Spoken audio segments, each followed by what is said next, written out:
योगिनी एकादशी के दिन जरूर पढ़े ये व्रत कथा, पूरी होगी हर मनोकामना।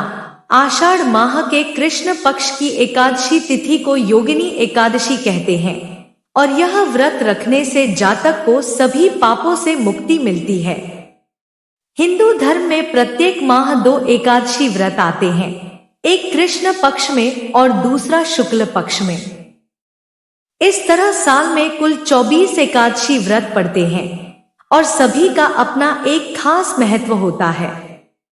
अभी आषाढ़ का महीना चल रही है और 2 जुलाई 2024 को योगिनी एकादशी का व्रत रखा जाएगा।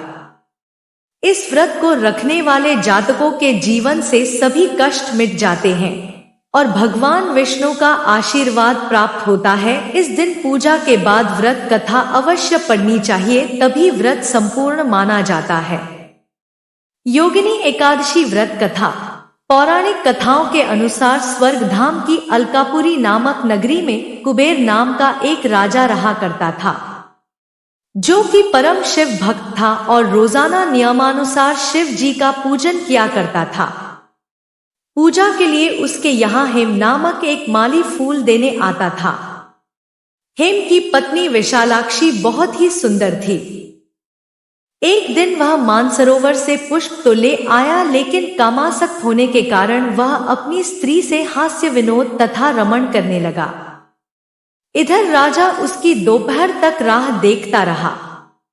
अंत में राजा कुबेर ने सेवकों को आज्ञा दी कि तुम लोग जाकर माली के न आने का कारण पता करो, क्योंकि वह अभी तक पुष्प लेकर नहीं आया। सेवकों ने कहा कि महाराज, वह पापी अतिकामी है, अपनी स्त्री के साथ हास्य विनोद और रमण कर रहा होगा।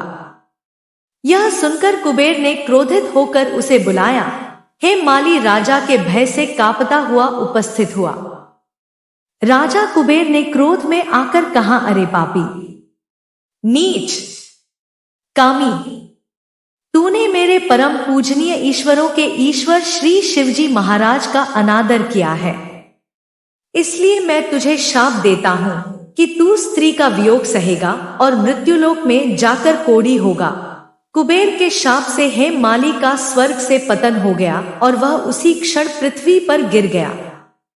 भूतल पर आते ही उसके शरीर में श्वेत कोढ़ हो गया। उसकी स्त्री भी उसी समय अंतर्ध्यान हो गई। मृत्युलोक में आकर माली ने महान दुख भोगे। भयानक जंगल में जाकर बिना अन्न और जल के भटकता रहा।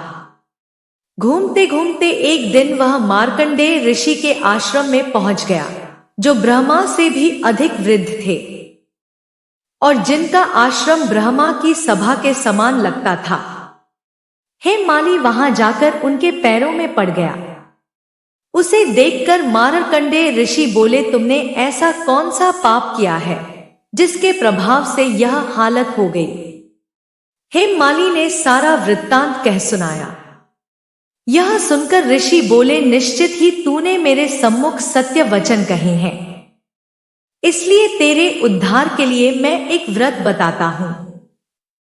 यदि तू आषाढ़ मास के कृष्ण पक्ष की योगिनी नामक एकादशी का विधिपूर्वक व्रत करेगा तो तेरे सब पाप नष्ट हो जाएंगे। यह सुनकर हेम माली ने अत्यंत प्रसन्न होकर मुनि को साष्टांग प्रणाम किया। मुनि ने उसे स्नेह के साथ उठाया। हेम माली ने मुनि के कथनानुसार विधिपूर्वक योगिनी एकादशी का व्रत किया। इस व्रत के प्रभाव से अपने पुराने स्वरूप में आकर वह अपनी स्त्री के साथ सुखपूर्वक रहने लगा। तो ये थी हमारी आज की वीडियो। अगर आपको यह वीडियो अच्छी लगी तो इसे जरूर लाइक करें, चैनल को सब्सक्राइब करें, वीडियो को शेयर करें और कमेंट में जय श्री हरि विष्णु जरूर लिखें। धन्यवाद।